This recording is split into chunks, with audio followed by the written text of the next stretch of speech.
I was born in Kingston, Jamaica, in a very poor environment, and lived in Jamaica for 21 years and came to the U.S. in 1991. My family was a low income, and both of my parents didn't go to any college. And during this time, my father couldn't read or write.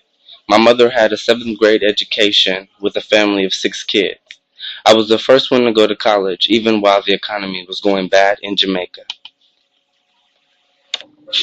When I was in Jamaica in 1991, P.J. Patterson was the prime minister of the country.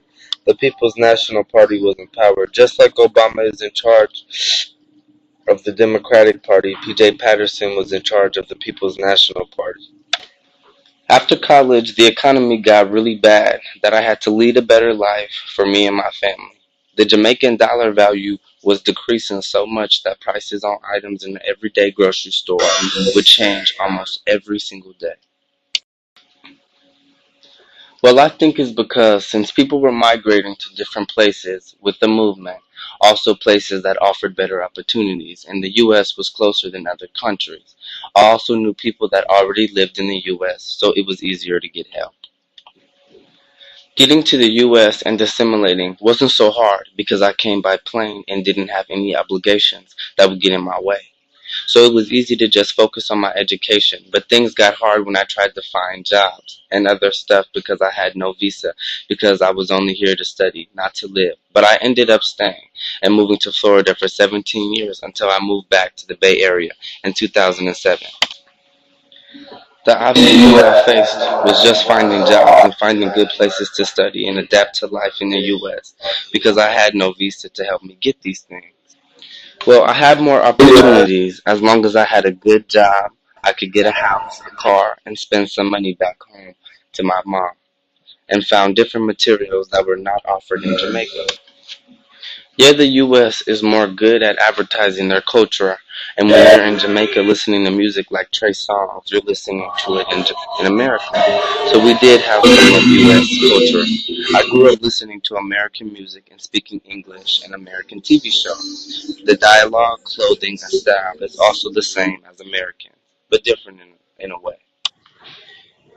I feel like I adjusted easily, but there was something that was different. Like when you buy something in Jamaica, if you don't like it, you can't return it.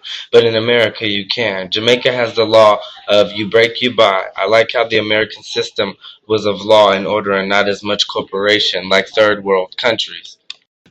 I feel to succeed in America, you have to, because I felt my success depended on adapting to the American life.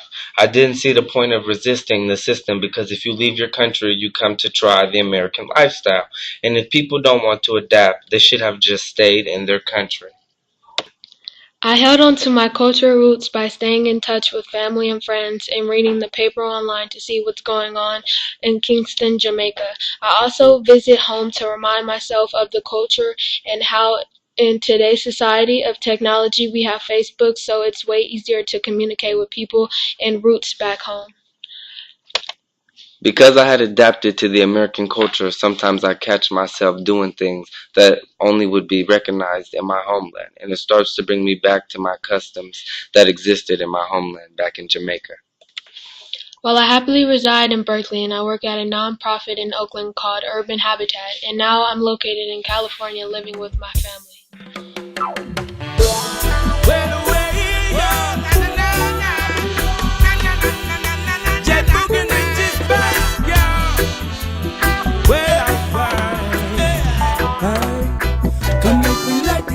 Fire and the children them a sing along. When the people them a say we love the diversion. When we like the dance and fire and them things say we are Taliban. So let us start a dial 911.